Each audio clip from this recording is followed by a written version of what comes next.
Hey guys, if you're enjoying the content that I'm making, please click that subscribe button. Also remember to click that bell button and make sure to tick that box to send all notifications so you don't miss out on any videos. With that in mind, let's get on with the video.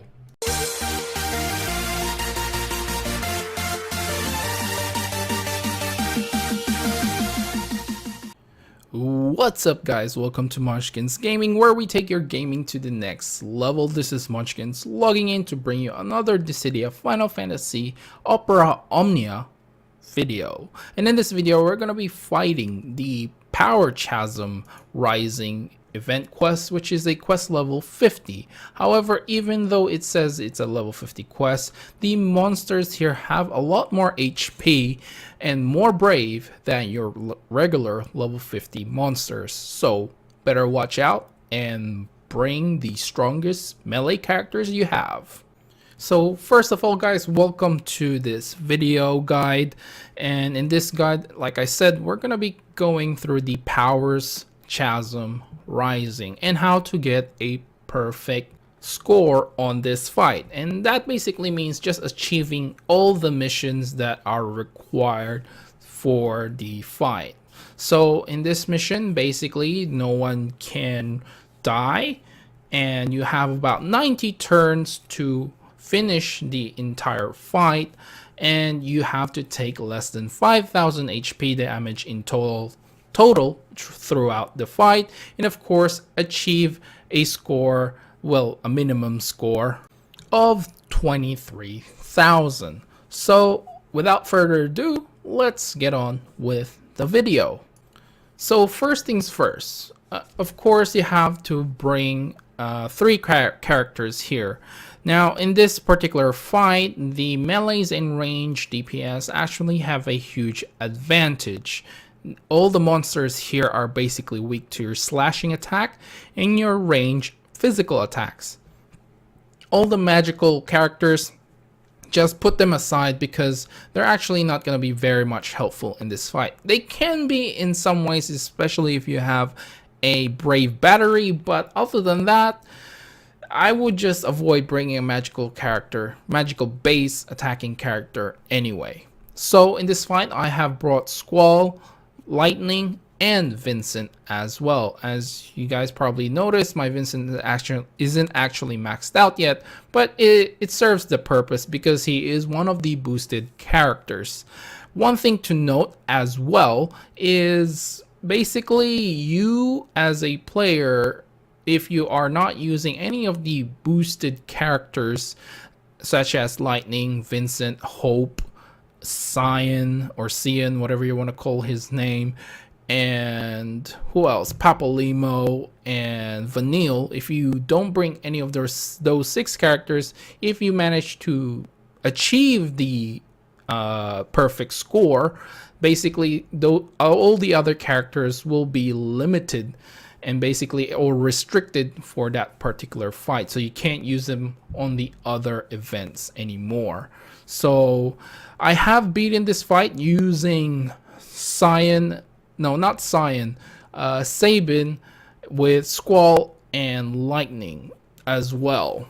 But in that particular fight, I think if Sabin is pretty good in the first two waves, but drastically limits you in the boss fights, especially on the sub boss, and the last boss is not too bad. So other than those things, the other thing that I want to mention here is for the most part, my guide will always tell you to save all your abilities toward the end for the boss and save your summons for the boss. But in this particular fight, it's actually not that recommended to hold on to all your abilities. You have to use your abilities at some point, or even I actually use them at the start because it's actually pretty difficult to achieve your goals without, or achieving a perfect goal without using your abilities from the get-go. So I would just like to mention that here and now. And without further ado, we're gonna go ahead and break down this fight from the first wave to the last. So the first wave includes 2 Heretic Goblin Mage and 1 Heretic Skeleton. The main issue here is obviously if you don't have an AoE or widespread brave attack, is you have to take them down one by one with at least brave and HP attack as soon as possible. The idea is basically your character should be strong enough to break all three of them with like one ability. So that is the big aim here. That's the big goal if you don't have a Sabin that can use aerial slash and break them all in one go, because you want to avoid them having enough brave to do an HP attack, just like you saw there. That was okay. I was fine with that. As long there's a little bit of luck that is needed to get a perfect score here as well. So you might have to do a couple of retries.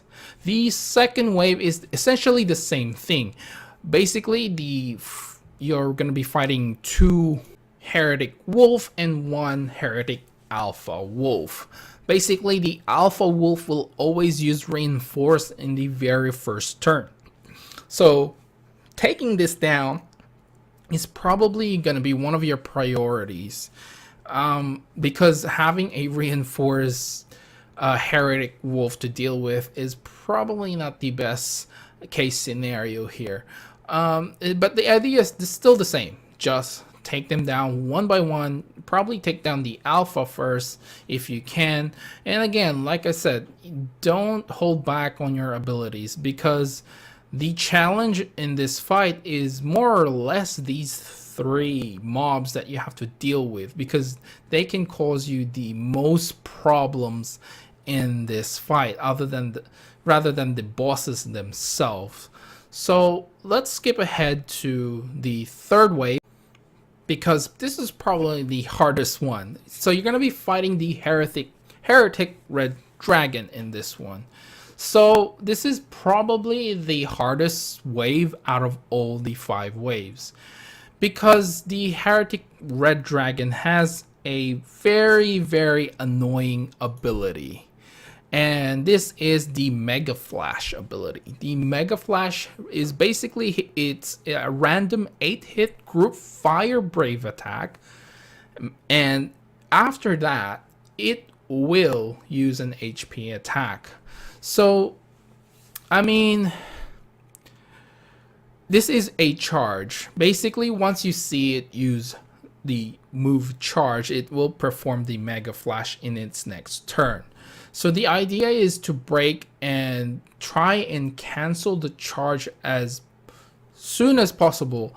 I don't know actually how to do this, because I have broken this dragon left and right, as you guys can see in this video, and it doesn't cancel the Mega Flash ability. I even threw it out, like I even did a chain ability, like this chain attack basically was what I meant to say, and it still didn't cancel this Mega Flash.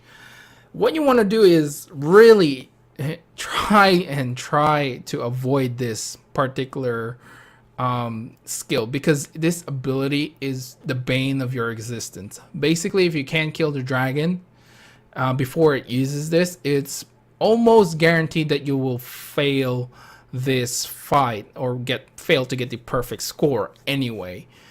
What I do suggest is use your summon, just like I did, because there's kind of like 2 ways to deal with this.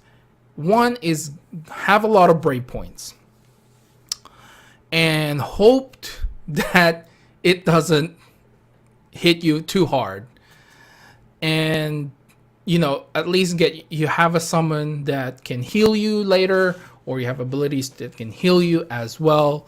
If your Sylph is very high level, then that's great. You can use that and make sure it doesn't really just hit one character, because they might die in the process as well. So there's that, or just do what I did and use your summon, because honestly the last boss isn't that hard. Fourth wave, easy peasy. As you guys can see, it's just 2 Heretic Skeletons, break, kill, and we're good to go. we're gonna go ahead and fight the Heretic Gaia Behemoth in this one. So this fight is actually much easier than the third one. It's easier to deal with. Well, it's easier to deal with. I don't know what I said there with. Anyway, yeah, this one is pretty easy to deal with. The idea is basically the only thing that you're probably going to be having troubles here is basically you're running out of abilities, and it's very scarce now. But the thing is, having melee attacks or ranged physical attacks, actually you deal quite a decent amount, and you don't have to rely too much on your abilities anymore. Of course, there's still a little bit of luck when it comes to not getting heaved. That is probably one of the bad things to happen. But the Heretic Gaia Behemoth is pretty straightforward. Basically, it will use Stone Flare as its main Brave attack. It will also use Heave as its main HP attack, and the only thing that you have to worry about if you see the ult attack is Earth Shaker. Basically, it's a Brave magic attack that grants Brave to itself and reduces all targets Brave by 75%. So the idea is, when you see that ult, use all your HP attacks. Just use them, because it won't actually break you, which is the funny thing. It'll just reduce all your Brave by 75%. So if you have no Brave at all, I actually made a mistake there. If you don't have any Brave at all, it's basically nothing. It won't do any damage. So that's the only thing you have to worry about in this last fight. So that's why I said it's actually an easier fight than the Red Dragon. So anyway, guys, I think that's it for this video. Remember to click like, subscribe, and share this video if you find it helpful at all. As always, I'd like to hear from you guys. What sort of strategy did you use to be able to get a perfect score on this fight? And if you have any suggestions, you can go ahead and leave a comment down below as well. But I think that's it for this guide. Thank you for watching, guys, and this is Monchkinz logging off, and I'll see you guys in the next level.